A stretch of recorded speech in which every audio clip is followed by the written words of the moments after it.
Baca lagi. Kawan-kawan baca dimanapun Anda berada. Siapkan posisi nyaman, fokuskan pendengaran, mari baca teks dan suara. Madilo, karya Tan Malaka. Bab ketiga, ilmu pengetahuan. Bagian teori dan ujian. Teori perlu diuji. Dalam bahasa Inggris, teori dapat didefinisikan sebagai hipotesis yang telah diuji. Sebuah hipotesis adalah suatu gagasan yang digunakan sementara, namun belum terbukti kebenarannya. Sebuah dugaan, sekedar kepercayaan. Ketika kebenarannya terbukti, maka disebut sebagai teori. Selama atom hanya tinggal dalam pemikiran Demokritus selama ribuan tahun, atom masih menjadi hipotesis. Namun, setelah atom dapat dilihat dengan mikroskop, atom tersebut bukanlah lagi sekedar keyakinan atau dugaan, melainkan bukti nyata. Terkadang, teori juga digunakan untuk diuji dalam praktik. Teori yang tidak dapat diterapkan hanya akan tetap menjadi teori semata. Teori yang kita maksud di sini adalah teori yang telah terbukti kebenarannya. Teori yang telah diuji dan diterapkan dalam kehidupan sehari-hari. Perlu diingat bahwa kata-kata Latin atau Yunani yang diterjemahkan ke dalam bahasa Belanda dan Inggris tidak mengalami perubahan pengertian. Asalnya sama, tetapi perkembangannya berbeda. Inilah perbedaan dalam terjemahan dan penggunaan kata teori dan problem dalam kedua bahasa tersebut. Yang penting bagi Tan Malaka dalam Madilo adalah metode atau cara yang digunakan untuk menguji kebenaran suatu teori. Metode yang digunakan adalah: pertama, metode sintesis; kedua, metode analitis; ketiga, metode reductio ad absurdum. Ketiga metode ini sulit dilaksanakan dengan tepat jika tidak diilustrasikan dengan contoh-contoh dari geometri itu sendiri.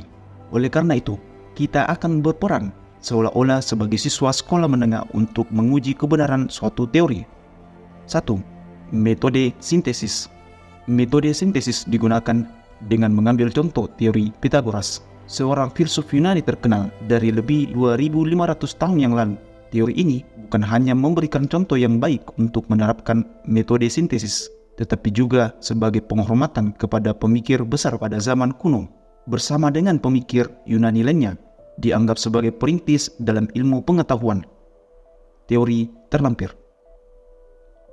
Teori Pythagoras adalah suatu langkah yang harus diambil dalam studi geometri menurut sistem Euclides.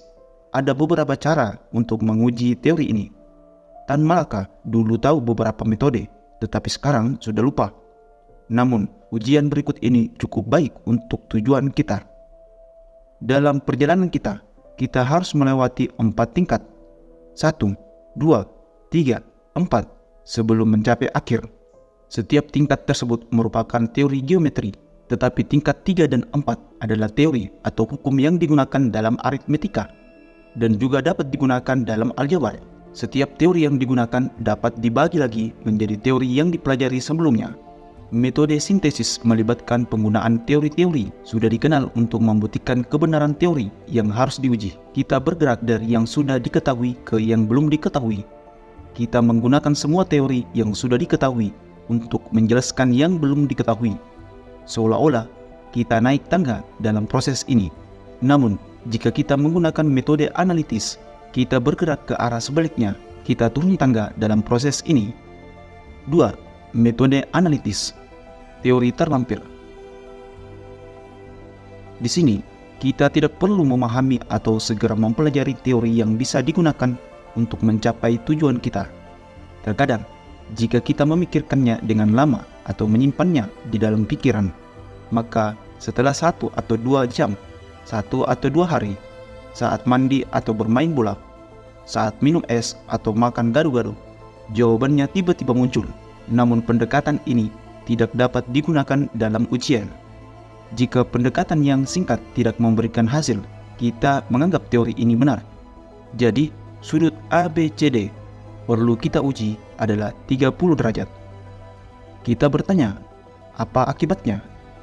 Jika akibatnya tidak bertentangan dengan hukum geometri secara umum, dan fakta-fakta yang diberikan yaitu bukti-bukti teori khusus yang harus kita buktikan, maka pernyataan tersebut benar. Demikianlah pada teks terlampir.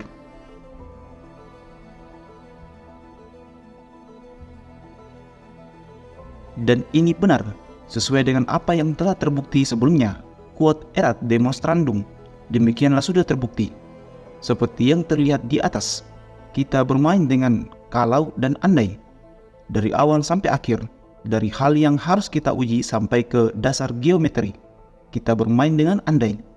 Jika kita tidak menemui hal yang bertentangan dengan geometri umum dan bukti-bukti yang didasarkan pada soal itu sendiri, maka jalan kita adalah benar. Teori atau soal tersebut adalah benar. Dengan metode sintesis, kita bergerak dari yang sudah diketahui ke yang sudah diketahui atau yang ingin kita ketahui. Dengan metode analitis, sebaliknya, kita bergerak dari yang ingin tetapi belum kita ketahui menuju jalan yang sudah kita kenal. Kita mengungkapkan segala yang tersembunyi dalam rahasia baru, dalam teori atau soal baru. Ketiga, metode reductio ad absurdum, teori terlampir.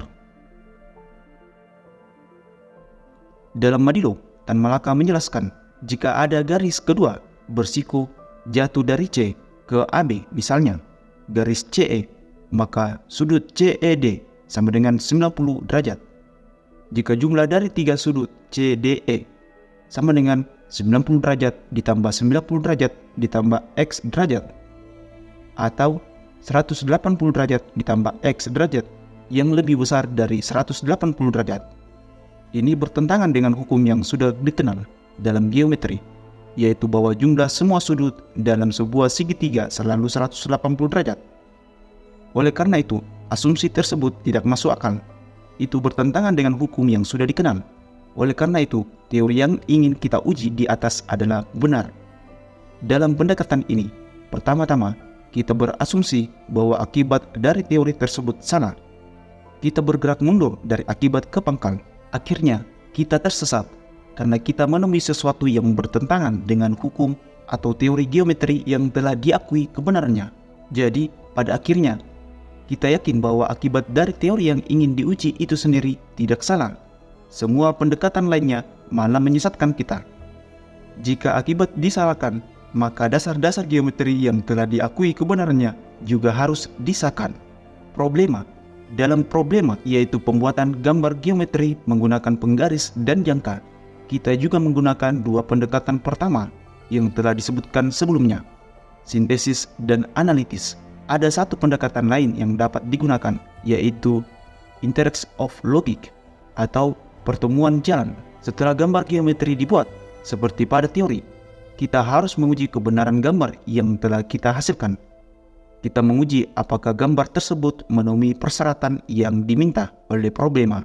Dengan demikian, sebuah problema harus dipecahkan terlebih dahulu sebelum diuji. Untuk menyimpulkan, sekarang tidak perlu lagi membuat gambar untuk menjelaskan dua pendekatan pertama, karena hal tersebut telah dibahas sebelumnya. Untuk memudahkan pemahaman, lebih baik kita mulai dengan pendekatan yang baru, interest of logic, terlampir. Buatlah lingkaran penolong M dengan menggunakan titik M sebagai titik pusat. Lingkaran N memotong lingkaran tersebut pada titik A dan titik B. Sambungkan titik A dan B dengan garis P. Ujian.